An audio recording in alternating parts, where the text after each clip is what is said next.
Manipur miyam di yang dibatalkan. Minsan miyam ang pengambil Central Forces. Kuki militansi ngayon na terrorist right now. Isagi minse ay Uyam Tungsamite ay All Manipur Bar Association के president ni asi akhona tawrisi karina habda akhoi mukomina sagi longkorokna hojiki laiba akhoi Manipur da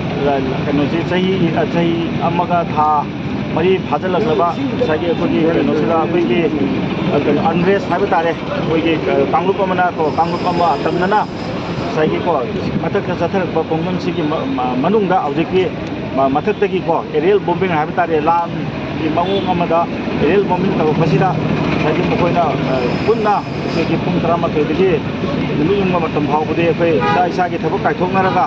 akhoi thabak thadoknadana akhoi women chen semaga akhoi protest tawsa haibda madudi akhoi gi solidarity utpoina akhoi gi ukil mayamna akhoi tawjebani akhoi high court bar association gi akhoi gi district bar gi lona mak akhoi phaw hanaraga maside akhoi tawgum koina tawguni aduna akhoi nauti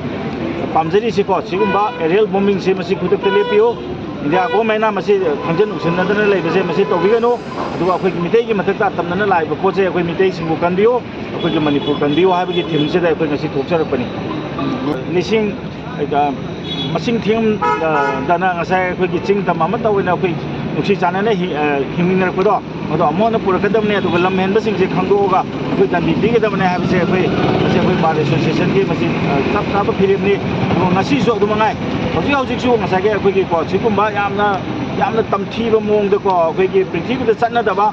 civilian population da bom thadreba masi khudakta lepkodabni aduga India di makai digi hojik akhoi gi Manipur se hojik article 350 da matugina ngakadabani adu natragana akhoi article 356 da moina state se pura paisen birga ngasage akhoi gi state se kandidamni lamhenba sing se warakadabani asi kakena kana hajaba gi ming marang khem se tamjit ai gi ne phamna ya ko kini hojik Jonathan higher secondary da ai science da pm oina tamjari ai satwa moina ngasi gi human science gi maram ga mari leina na ki makharata government na hojik madudi akoina lansina maram oiraga satrasingda curfew lesanba aduna satrasingna larik tamada nangdaba syllabus cover taw nangdaba aduna maram oiraga akoida syllabus cover taw oina pada odasinga thuna daksalakpanina oina larik pabagi matam ru phangdaba sia amhajade aduga akoigida larik tamba sida admission tawsalamaga hojikta leigiba rom lan kaphamda leigiba imansinga larik tamba lakpa yadadana phone tawraga akoida kaptuna moina akoida phone tawraga hadi larik bai akhoi noi larik tamba phange akhoi phangdre na hairapda akhoi taminari banina akhoi yam maike akhoi di lan tawe hairasu gasu saida leibanina larik ti tamme moi di larik ta tamdre moina rewa exam thabada kari no moina tawbada base aduna government na lan si yam thuba matamda losenma pami sing jaw tawsandana lan school chu phajana tawdre aduna syllabus jara tapunina